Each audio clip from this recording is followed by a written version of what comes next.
mga solar yun, nakatambang ang solar. Isusum natin yan. Malabo nga lang.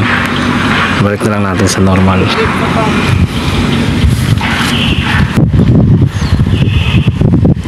Ito yung pinaka bakod ng pasinaraw. Sulya pa natin ng konti. Tingnan natin ng sample. Ayan. Gilid lang muna tayo. May nakalagay na ng block eh. Ang kulay niya ay red, yellow, ano ba yung pink? Sipatin mo ng block. Sipatin mo kaya ng block. Block 26 na lot 14. Ayan o. Isum natin. Block 26. Anong lot 14? Ayan.